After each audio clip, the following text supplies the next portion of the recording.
Hey everybody.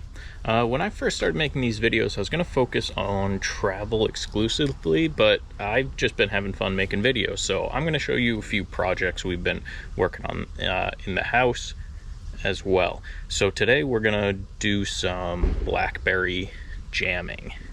We're going to be making blackberry jam.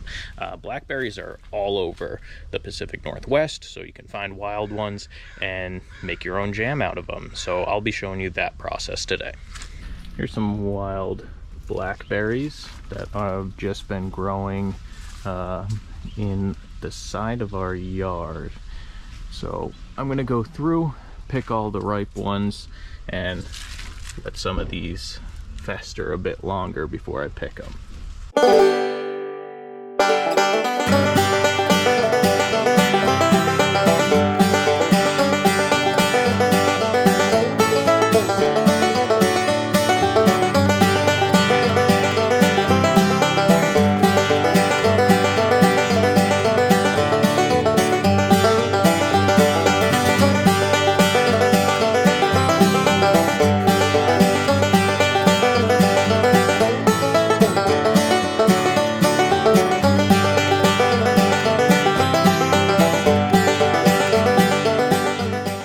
One thing to note as you're picking these is just because they look ready doesn't necessarily mean they are. So this one here has pretty good color, but if you tug on it a little bit, it doesn't come right off, it's probably not ready.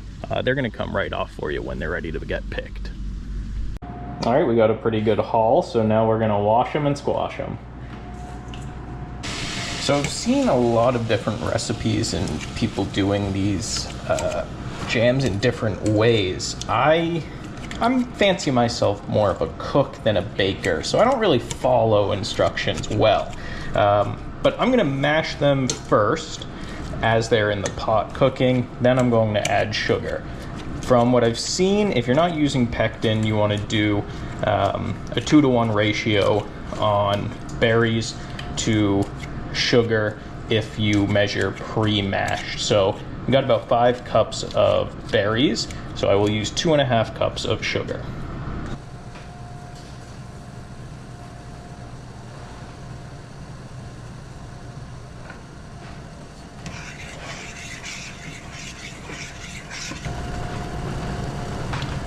And the last bit we're going to add in is lemon juice.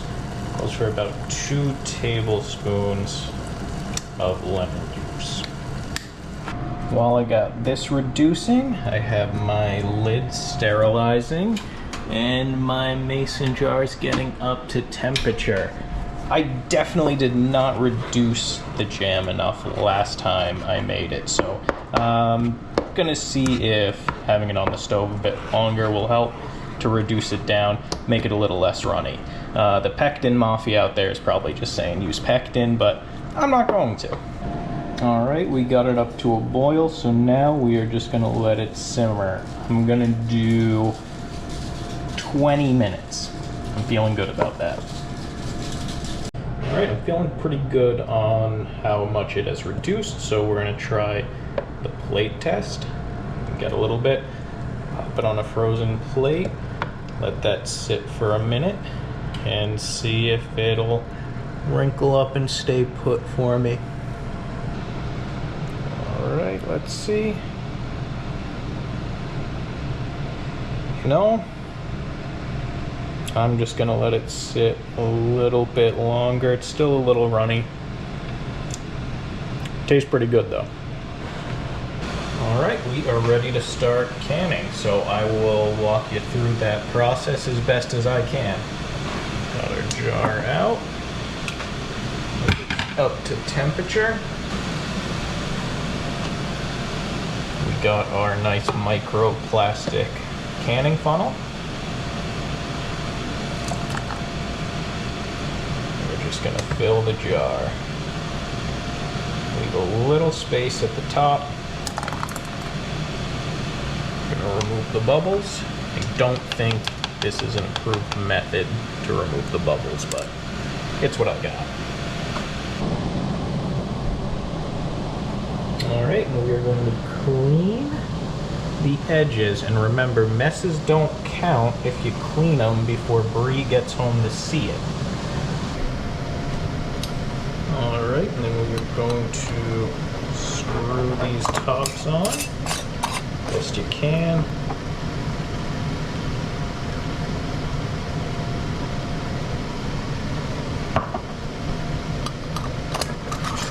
Handy dandy canner picker upper. We're going into the water.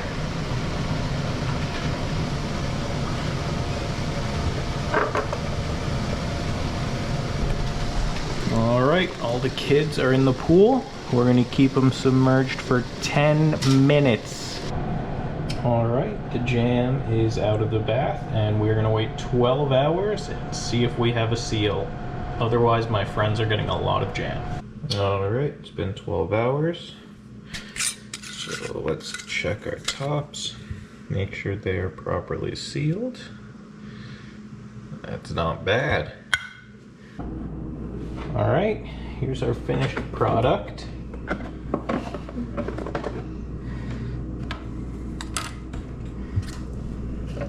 Whoa. Oh, wow. Look at that. That is gelled up. That's jam. Oh.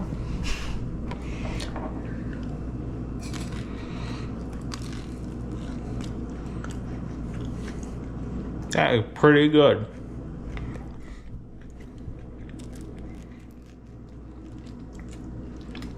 Mmm. That's good. Wow.